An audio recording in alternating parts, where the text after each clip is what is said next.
ጤና ይስጥልኝ። የዕለተ ረቡዕ ጥር 13 2018 ዓ.ም የዋዜማ ዕለታዊ ዜናዎችን ይዘን ቀርበናል። ከዜናዎቹ ጋር ኢዮብ ተስፋዬ ነኝ። አብራችሁን ቆዩ።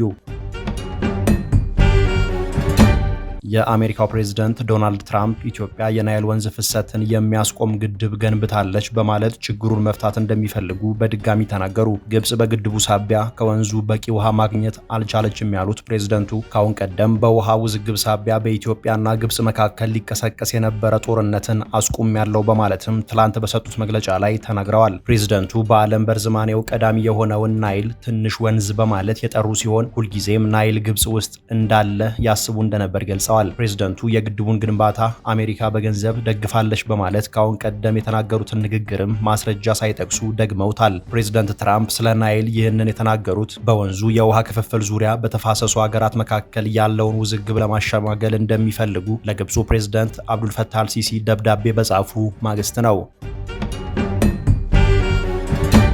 የትግራይ ጊዜያዊ አስተዳደር ፌዴራል መንግስቱ በሚፈጽማቸው ህገወጥና አድሏዊ አሰራሮች ሳቢያ ትግራይ ከፌዴራል መንግስት ጋር ከሚያገናኛት የፊስካል ስርዓት እንዳትገባ እያደረገች ትገኛለች በማለት ከሰሰ። ጊዜያዊ አስተዳደሩ ፌዴራል መንግስቱ ጥሏቸዋል ባላቸው ገደቦችና አድሎዎች ምክንያት ከፍተኛ የበጀት ጉድለት እያጋጠሙ መሆኑን ዛሬ በመቀሌ ከተማ በተካሄደ የገቢ ማሰባሰቢያ መድረክ ላይ ገልጧል። የብሔራዊ የገቢ አሰባሰብ ግብረ ኃይሉ ሰብሳቢ አብርሃም ተከስተ በአገር ውስጥም ሆነ በውጭ ሀገር የሚገኙ የትግራይ ተወላጆች በሙሉ በትግራይ ህዝብ የውስጥ አቅም ላይ እንዲያተኩሩ በመድረኩ ላይ ባደረጉት ንግግር ጥሪ አቅርበዋል። መንግስት የታክስ እፎይታ ወይም ማበረታቻ ያገኙበትን ፕሮጀክት ከሚጠበቀው ጊዜ በፊት የሚዘጉ የግል ኩባንያዎች ወዲያውኑ አዲስ እፎይታ እንዳያገኙ የሚከለክል ደንብ አጸደቀ። የሚኒስትሮች ምክር ቤት ትላንት ያጸደቀው የተሻሻለው የኢንቨስትመንት ማበረታቻ ደንብ የንግድ ኩባንያዎች የታክስ እፎይታ ያገኙበትን ፕሮጀክት ከዘጉ በኋላ አዲስ እፎይታ ወይም ማበረታቻ ለመጠየቅ የተወሰነ ጊዜ መጠበቅ እንዳለባቸው ደንግጓል። ኩባንያዎች የኢንቨስትመንት ማበረታቻ የሚያገኙት ቀድሞ የተሰጧቸውን ማበረታቻዎች በአግባቡ ጥቅም ላይ ዋሉ ብቻ እንዲሆን አዲሱ ደንብ ያዛል። ደንቡ ባለሀብቶች ከቀረጥ ነፃ ያስገቧቸው ግብዓቶች የጉምሩክ ቀረጥ ሳይከፈልባቸው ወደ ሌላ አካል እንዳይተላለፉም እገዳ ጥሏል። ዓለም አቀፉ የገንዘብ ተቋም IMF ኢትዮጵያን ጨምሮ በርካታ የአፍሪካ ሀገራት ለግል የንግድ ኩባንያዎች በሚሰጧቸው በአግባቡ ያልተጠኑ የታክስ እፎይታዎች ሳቢያ ከፍተኛ ገቢ እያጡ መሆኑን ባለፈው ዓመት ባወጣው አንድ ሪፖርት መግለጹ ይታወሳል።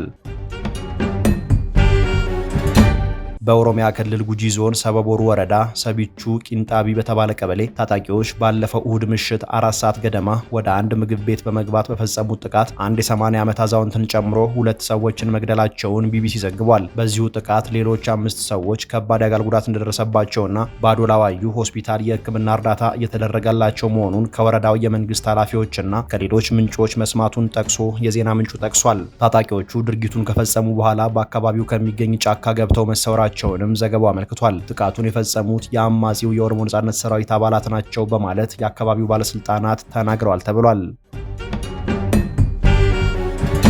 አብዱራህማን ማህዲ የሚመሩት የኦብነግ ክንፍ ኮንግረስ ፎር ሶማሊ ኮዝ እና ሶማሊ ሪጅናል ዴሞክራቲክ አሊያንስ የተባሉ ንቅናቄዎች የሶማሊ ህዝብ የራስን እድል በራስ የመወሰን ጥምረት የተባለ ስብስብ መሰረቱ። አዲሱ ጥምረት የሶማሊ ህዝብን ፖለቲካዊ ውክልና ለማጠናከር ሲባል የተመሰረተ የተቀናጀ የፖለቲካ ዲፕሎማሲና ሲቪክ መድረክ መሆኑን ድርጅቶቹ ገልጸዋል። ድርጅቶቹ ከፌዴራሉ መንግስት ጋር ሊሞከሩ የሚችሉ የእርቅና ፍትህ መንገዶችን አሟጠው መጨረሳቸውንና የትዕግስት ዘመን ማብቃቱን ትላንት በጋራ ባወጡት መግለጫ ጠቅሰዋል። የሶማሊ ህዝብን መብትና ክብር ለማስመለስና መጻኢ ዕድሉን ለማረጋገጥ ለትግል እንዲነሳ ጥሪ ያቀረቡት ድርጅቶቹ ሌሎች ጭቆናና አገዛዝን የሚቃወሙ አካላት ጋር በመርህ ላይ የተመሰረተ አጋርነት ለመመስረት ዝግጁ መሆናቸውንም አረጋግጠዋል። ሚድሮክ ኢንቨስትመንት ግሩፕ ዋቢ ሸበሌ ሆቴልን መግዛቱን ዛሬ አስታወቀ። ሚድሮክ ሆቴሉን ኢትዮጵያ ለምታዘጋጀው 32ኛው የተመድ የአየር ንብረት ለውጥ ጉባኤ ተሳታፊዎች የማሪዮት ሆቴሎችን ደረጃ በጠበቀ መልኩ እንደሚያድሰው ገልጧል። ሚድሮክ ሆቴሉን የገዛው ሆቴሉን ከመንግስት ገዝቶ በባለቤትነት ሲያስተዳድረው ከነበረው የዋቢ ሸበሌ ሆቴል አክሲዮን ማህበር ነው። የዋቢ ሸበሌ ሆቴል የቦርድ ጸሐፊ ልዑል በደ ማርያም መኮንን ሚድሮክ የሆቴሉን ታሪክ ጠብቆ በማዘመን ለመጪው ትውልድ ለማስተላለፍ መስማማቱን ገልጸዋል። ሆኖም ሚድሮክ ሆቴሉን የገዛበትን ዋጋ ይፋ አላደረገም።